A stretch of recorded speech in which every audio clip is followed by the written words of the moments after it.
అనగనగా ఒక చిన్న పట్టణంలో రాజు అనే ఒక వ్యక్తికి ఒక పెద్ద బేకరీ ఉండేది. ఆ బేకరీలో ఉండే స్వీట్స్కి ఉన్న టేస్ట్ వల్ల జనాలు ఎప్పుడు గుంపులుగా వచ్చేవాళ్ళు. రాజు చాలా గర్వంగా, చాలా అందంగా మరియు శుభ్రంగా కూడా ఉండేవాడు.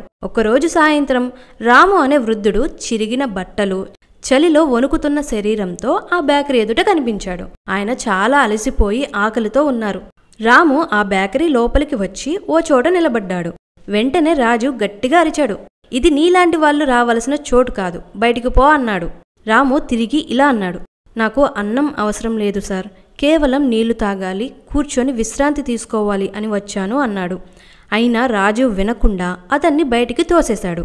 అక్కడ ఉన్న కొంతమంది కస్టమర్లు అది చూసినా ఎవరూ మాట్లాడలేదు. అప్పుడు సడన్గా సూట్ వేసుకుని స్మార్ట్గా ఉన్న ఒక యువకుడు ఆ బేకరీ లోపలికి వచ్చాడు.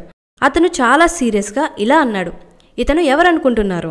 ఇతను తలుచుకుంటే ఇలాంటి బేకరీలు 4 పెట్టగలరు అన్నాడు. రాజు కొంచెం భయంతో, సార్ మీరు అర్థం చేసుకోండి, ఆ వృద్ధుడు ఓ భిక్షగాడు, ఇలాంటి వారిని చాలా దూరం ఉంచాలి సార్ అన్నాడు. యువకుడు ఇలా సమాధానం ఇచ్చాడు, ఆ భిక్షగాడే మా నాన్నగారు. వరదల సమయంలో మా ప్రాణాలు కాపాడుతూ తనదైనది అంతా కోల్పోయారు. అప్పుడే మా నాన్నగారు కనిపించకుండా అదృశ్యమయ్యారు. ఎన్నో నెలలుగా ఆయన కోసం వెతుకుతున్నాను అని బదులిచ్చాడు. దాంతో అక్కడున్న వాళ్ళంతా అవాక్కయ్యారు. రాజు కూడా తలదించుకొని నిలబడ్డాడు. ఆ యువకుడు తన తండ్రిని ఎంతో సంతోషంగా ప్రేమతో హత్తుకొని, పద నాన్న ఇంటికి వెళ్దాం అని చెప్పి అక్కడి నుంచి వెళ్ళిపోయారు.